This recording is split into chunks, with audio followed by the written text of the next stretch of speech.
बिहार से शिक्षकों के लिए एक बड़ी खबर आ रही है। नमस्कार शिक्षकों, कैसे हैं आप सभी? स्वागत है आप सभी का एक नई वीडियो में, जिसमें हम बात करेंगे बिहार के जो टीचर्स हैं उनकी सैलरी का एक नया तरीका जो है वो बिहार सरकार के द्वारा प्रस्तुत किया गया है। अब जो आपका वेतन है, आपकी जो सैलरी है वो कुछ इस तरीके से बनेगी। आपकी अटेंडेंस, आपकी सैलरी।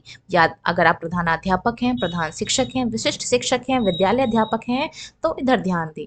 बात करेंगे आगे की, पूरी खबर जानेंगे एक एक करके, क्या आया है बदलाव, क्या क्या चेंजेस किए गए हैं एचआरएमएस पोर्टल पे, इस शिक्षा कोश पे, इन सभी के बारे में जानकारी हम प्राप्त करने वाले हैं। इस वीडियो को बिल्कुल भी स्किप मत करिएगा, बहुत इंपॉर्टेंट है अगर आप बिहार में शिक्षक हैं या फिर शिक्षक बनने का सपना देख रहे हैं, दोनों के लिए। चलिए बात करते हैं एक एक करके बड़ी खबर की। तो ई शिक्षा कोश से एक बड़ी खबर आ रही है। अब की हाजिरी से ही बनेगा वेतन, यानी कि आप जिस हिसाब से अपना अटेंडेंस बनाएंगे ऑनलाइन ई शिक्षा कोश पे, उसी हिसाब से आपकी जो है वो सैलरी बनेगी। ठीक है, कहने का मतलब यह है कि अगर आप ई शिक्षा कोश पे एब्सेंट होते हैं तो आपका उस दिन का वेतन भी जो है वो कटा हुआ माना जाएगा। हालांकि कभी कभार जो है सर्वर भी डाउन होता है, बहुत सारे जो है प्रॉब्लम्स होती हैं, समस्याएं होती हैं, लेकिन सरकार ने कह दिया है कि जिस हिसाब से आप अटेंडेंस बनाएंगे उसी हिसाब से आपकी जो है वो सैलरी बनेगी। तो अगर आप लेट होते हैं 9:30 में, कैसे भी करके आपको हाजिरी बना लेना चाहिए। अगर आप लेट होते हैं तो उसके लिए जिम्मेवार आप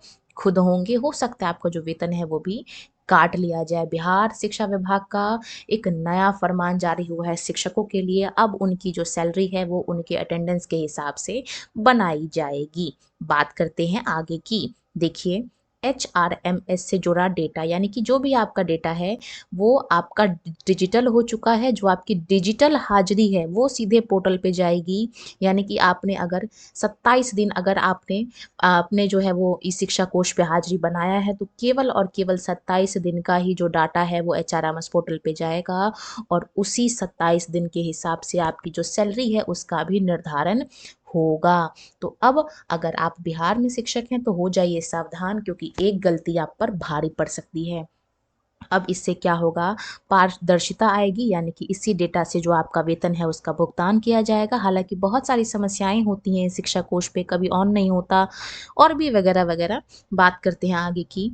डेडलाइन कहा गया है कि जो जनवरी 2026 का बकाया है वो 5 फरवरी तक क्लियर हो चुका है। यानी कि अगर जनवरी 2026 तक आपकी कोई भी सैलरी या कोई भी एरियर रुका हुआ है तो 5 फरवरी तक ये जो है ये सब चीज़ें जो हैं वो क्लियर कर दी गई हैं।